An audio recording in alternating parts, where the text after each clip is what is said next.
the Church of Scientology is so afraid of. This is SPTV.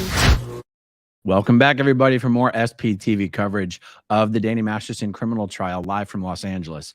Holy cow. This morning started out with some fireworks. There were some things that the prosecutors, the DA's office wanted to get on the record, and some things that Judge Almeida herself wanted to get on the record.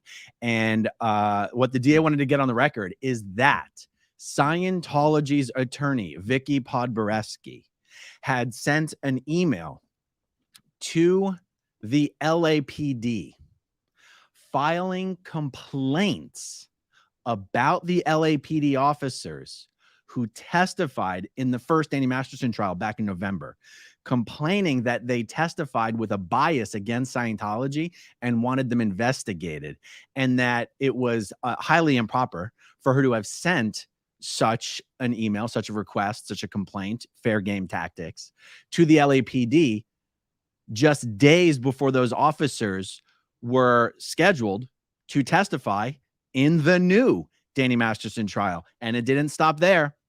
The DA said, Ms. Podboreski included a link in her email to the LAPD, a link to a shared file that had, and he said, I don't want to say it was the entire discovery record, but a vast majority of the record of discovery in this case that we turned over to the defense.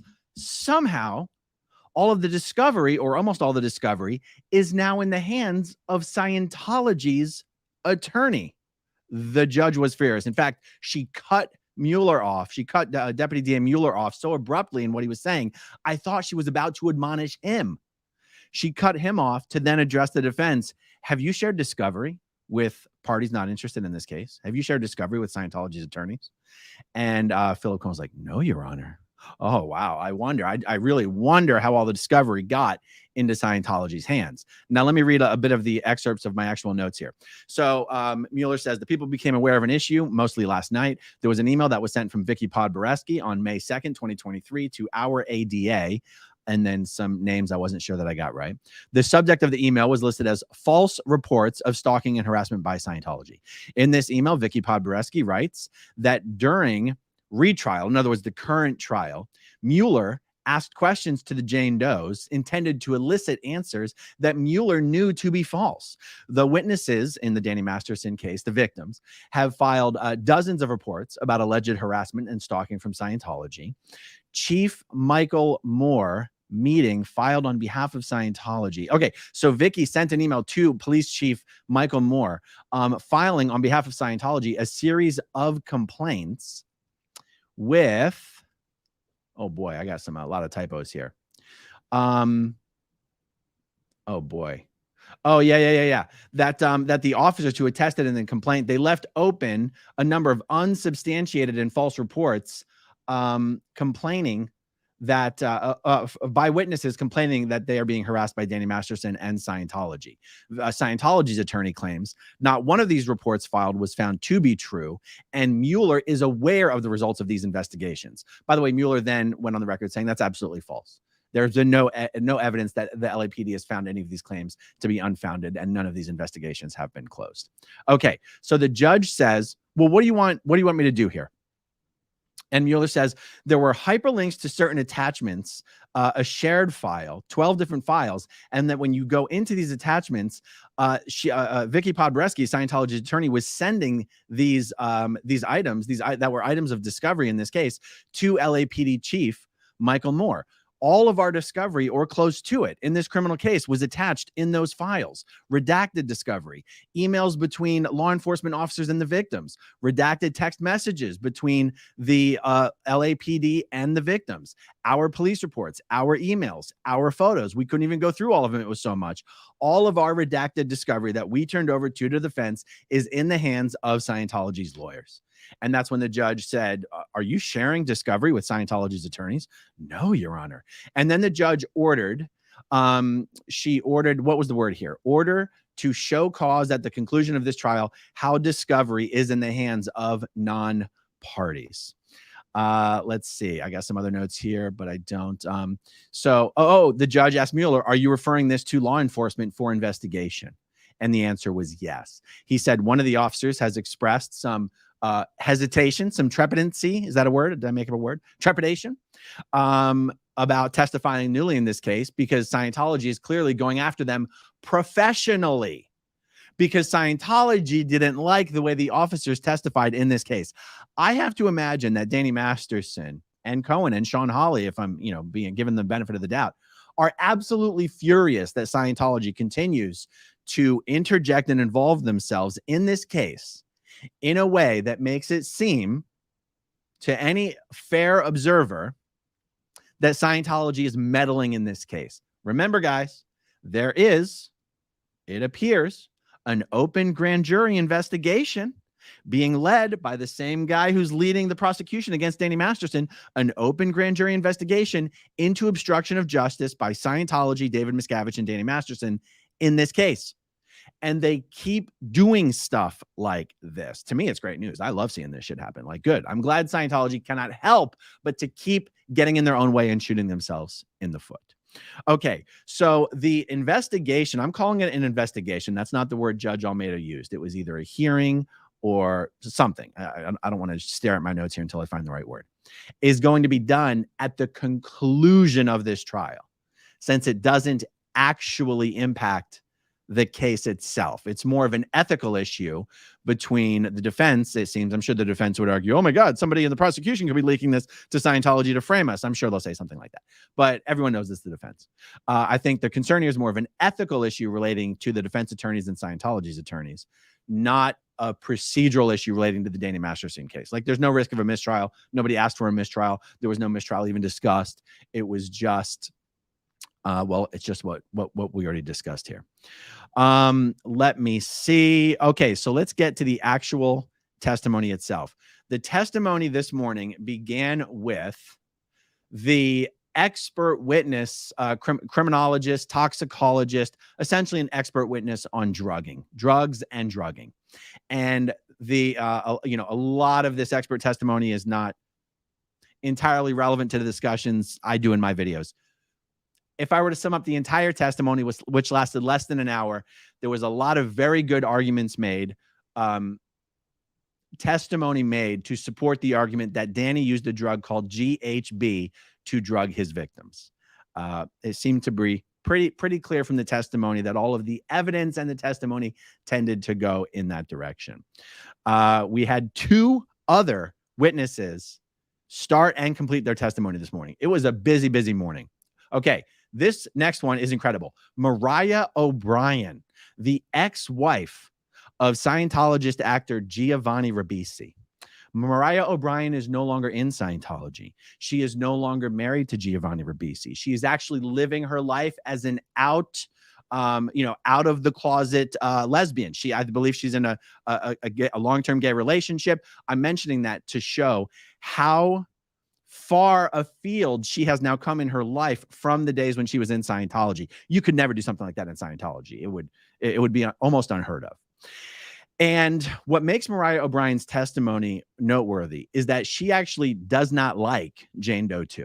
She hasn't spoken to Jane Doe 2 since the day about 9 years ago that she kicked Jane Doe 2 out of her house for saying that Danny Masterson had raped her.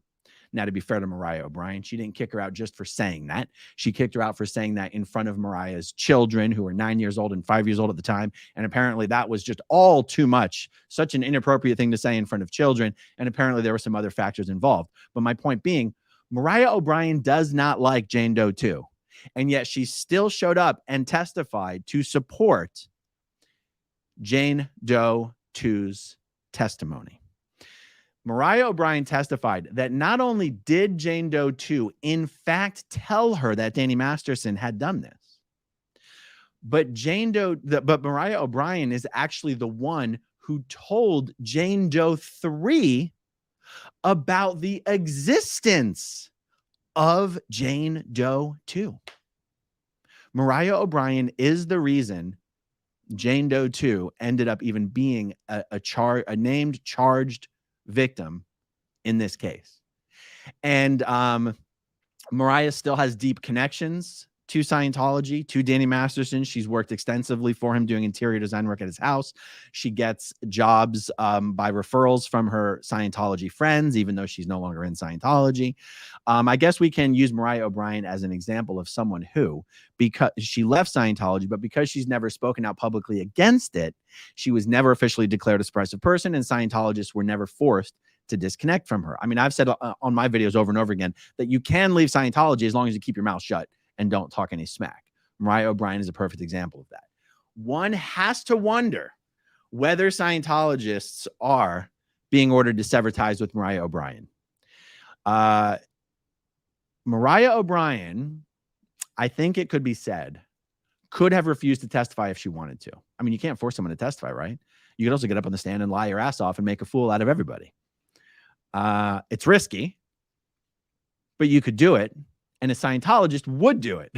In fact, that's why Scientologists aren't being called as witnesses in this case, even though they're absolutely filthy dirty with evidence in this case and testimony they could give, because the prosecutors know that if you put a Scientologist up on the stand, they're just going to lie their asses off and make a fool out of everybody and take as many people down with them in the process. So Mariah O'Brien cooperated. She probably didn't want to. She probably felt she had no choice. There's a lot of evidence behind the scenes that hasn't been disclosed that could be used to make a fool out of Mariah. I won't get into it too much. But anyway, that's why I'm being long-winded about this, because the testimony that was elicited from Mariah O'Brien made it clear she is no friend to Jane Doe 2 and hasn't spoken to her in 9 years, isn't a Scientologist, still has connections to Scientology, and yet still all of Mariah O'Brien's testimony actually supported everything Jane Doe 2 has said, to the extent that it could. You know, there's only so much information Mariah has. She was testifying as to a pretty limited conversation. But Mariah O'Brien did not say anything to try to cast aspersions on Jane Doe 2 or call her credibility into question or actually say anything negative about her at all, other than the fact that we are not friends and we haven't spoken in 9 years and we haven't spoken since the day I kicked her out of my house. What was also interesting about Mariah's testimony is that if you consider the fact that the jurors have already heard a ton of testimony about the state of mind of Scientologists, sort of the lack of empathy, lack of care, lack of pursuit of justice when dealing with allegations towards its prominent upstat members, Mariah O'Brien still exhibited those types of attitudes, even though she's not a Scientologist. And I have to wonder if that resonated with the jurors of like, ooh, the conditioning runs deep, because this woman's not even involved anymore. And she's still expressing pretty much no regard for the fact that Jane Doe 2 was raped by Danny Masterson, even though she's here to testify that that's what she said. She never even said, I really regret how I treated her that night. No. There was not an ounce of regret or remorse for or any, a wish that anything could have been done differently. The conditioning runs deep. I took that away from Mariah O'Brien's time on the stand, and I wondered if the jurors did as well.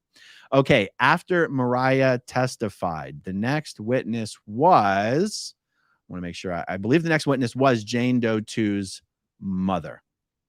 I'm really hoping I'm not like totally having a brain fart and skipping an entire witness. Jane Doe 2's mother was intense, came across as intensely believable and genuine. There was a problem with her testimony, though, given her age and the state of her memory. Jane Doe 2's mother is 75 years old, and you can be a kind of a young, vigorous 75, or you can be a frail 75. And Jane Doe 2's mother's more on the frail side. She actually spoke at some length about some of the health problems she's been having recently, some heart problems, some shortness of breath. And you can imagine that this impacts how her testimony is given. Now, on the one hand, it makes her very sympathetic and highly believable because she's soft-spoken, she's thoughtful. The problem is with the state of her memory. There were many instances where, well, here's a very specific example. There was one, remember, Jane Doe 2's mother already testified in the first trial. There was a part in the first trial where she said something to the effect of, whether it's really what she meant at the time, it doesn't matter. Something to the effect of, when my daughter first told me about all this, if my takeaway from what she had told me was that she had been raped, I would have told her to go to the police. The implication being that Jane Doe 2's mother did not take that away from what Jane Doe 2 initially said. Whether that's really what she meant, whether her words are being taken out of context, it is at least on the record that that's pretty much what her mother said, inadvertently, accidentally, whatever, in the first trial. In this trial, she modified that statement. I believe correctly so. She said, look, let me make it clear. I believe that when I said that at that time, I was talking about how I would respond given my current state of mind and beliefs. However, back in 2003, I still believed more along the lines of Scientology. I was sort of not active in Scientology, but I still believed in their principles. And I think what I meant when I said that last time is that that's how I would have responded given my present state of mind and beliefs. And she said, I would like to essentially modify my testimony that at the time, because of my Scientology beliefs at the time, I don't think I actually would have said that. And that was fine. That was going all fine and dandy until Philip Cohen it was either his cross or his recross basically got her to admit that she could be wrong about that. And I'm just telling you guys how it is. I think Jane Doe 2's mother did an excellent job, but Cohen showed that he's not just a Homer Simpson doofus. He does know what he's doing when he has a little something to work with. You guys know I like trolling Philip Cohen. I don't think he's actually incompetent. I just like kind of teasing him a bit. He also showed that he knows how to cross-examine a witness without being a giant douchebag. He started out actually being very gentle and kind and caring in his cross-examination of Jane Doe 2's mother. It didn't end up that way completely, but in the beginning I was like, holy shit, we're 3 weeks into the trial and I'm actually seeing a kind, gentle side of Philip Cohen we've never seen before. That lasted for about 20 minutes. Okay, so and again, the Jane Doe 2's mom was just being as honest as she could. Realize every time one of these, either the victims or a witness testifies as to something, the best they can do is their current level of memory, their current quality of memory. Even if they've spoken about this 5 or 6 times, you can only really testify right now, right here, with your current level of memory. And there was just her current level of memory was just not entirely stable and consistent enough to leave the jury going, yes, we can absolutely depend on what she's saying, even though she did a really good job testifying overall. I hope that doesn't sound like too much of a contradiction. Cohen got spanked by the judge many times this morning in front of the jury. In the beginning of this case, the judge said, we're not going to be doing any sidebars this time around. So be on your best behavior or the jury's going, to witness the admonishments that you guys get. Now, Cohen, the judge Almeida, for the most part, has been sending the jury out of the room before she admonishes them. But this was the first time, I think, maybe the second time in 3 weeks that she said, counsels to the sidebar, please. And it was after Cohen had failed to follow some of the instructions that she was giving him on how to rephrase and asked and answered, ask your next question. And he asked the same question again and that kind of stuff. Again, I call it out because it's kind of entertaining to me. I don't think it has much of an effect on the case, to be perfectly honest, on the trial itself. Okay, so that's pretty much what we got. It was a lot happening this morning, a lot getting done really quick, a lot of progress being made. Officer Schlegel is the next person to testify. Officer Schlegel is referred to as a desk clerk. I saw Officer Schlegel in the hallway. He is the personal embodiment of what you would think when you hear desk clerk. If you met this guy out of uniform, I don't think you would believe that he was a police officer. And to the best of my understanding, he is the one who first took the statement from Jane Doe 1. Remember, Jane Doe 1 is the one who went to Scientology about what happened, directly about what happened with Danny Masterson, asked for permission from Scientology to sue him and to pursue criminal charges. That's Jane Doe 1. Officer Schlegel is the first police officer to ever take a statement from Jane Doe 1. And when somebody walks into the police station and says, I'd like to report a rape, you think maybe the next statement should be, should we take this to a private room? No, Schlegel made Jane Doe 1 basically stand there, alternating between standing at the desk and sitting in the waiting room for hours upon hours upon hours, while he took her statement here and there, while other people, but mostly here, no, while people came up and interrupted and phone calls and all this, the desk officer is the first person to take a report from Jane Doe 1. And we are going to have to hear how Schlegel doesn't really recall this, or Schlegel omitted this in a report. And he's confident that if she had really said that, he would have put it in the report. And we're supposed to put an awful lot of weight in Schlegel because he's a police officer. This is going to be some frustrating testimony is my prediction, but we shall see. Okay, so that's all I got on the recap, guys. I'm going to scroll up to the beginning to see what we've got here in terms of questions and super chats, and then we'll wrap this puppy up. We did get out a little bit early today for lunch. Okay, El Snako BWB. Is this a ploy to get a mistrial? Nope. There is no mistrial in play as a result of this evidence leak. Remember, it's not like, I mean, it's a leak because it was given to Scientology and it's not supposed to be given to them. But the fact that Scientology has it doesn't actually affect the proceedings of the trial itself. It's just more of an ethical concern. Maybe there's something more to it. That's something I could ask my attorney friend, Zach Morgan, about. Niff, do you think David Miscavige ordered Vicky to do this? Wouldn't an attorney have known better? There is absolutely no question at all that Vicky Podborowski is only doing this because David Miscavige ordered her to do it. David Miscavige's principle is the lawyers do what we tell them to do. We don't do what they tell us to do. So when you see these Scientology attorneys acting in counterintuitive ways, it's because Miscavige is running the show and ordering them what to do. I mean, you really have to be really, really stupid. But stupidity isn't the right explanation. There's other explanations. Okay, Kevin says it would have to be Cohen or at least someone on the defense, someone high enough up to be in touch with the Scientology contact. This wasn't an intern. Yeah, no. And I've said from the beginning that Vicky Podborowski is the go-between between David Miscavige and Danny Masterson's defense team. Okay, so Christine, in your opinion, how do you think the trial is going? Bad for Danny. The trial proceedings itself are going very bad for Danny. You just never know what's happening in the minds of the jurors. All it takes is one juror who's like, yeah, I don't really like or trust women that much. And they could tank the whole proceedings, no matter how good of a case is being presented. So just something to keep in mind.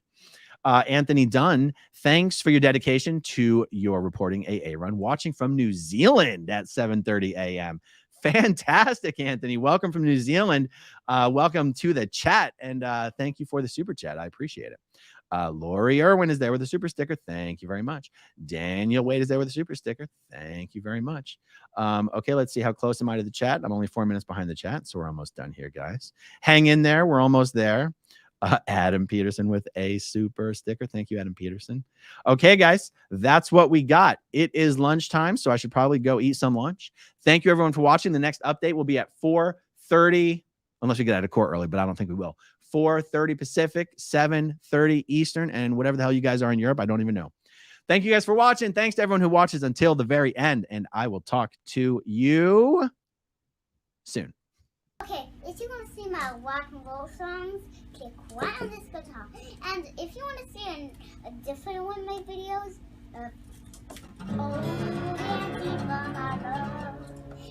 then you could click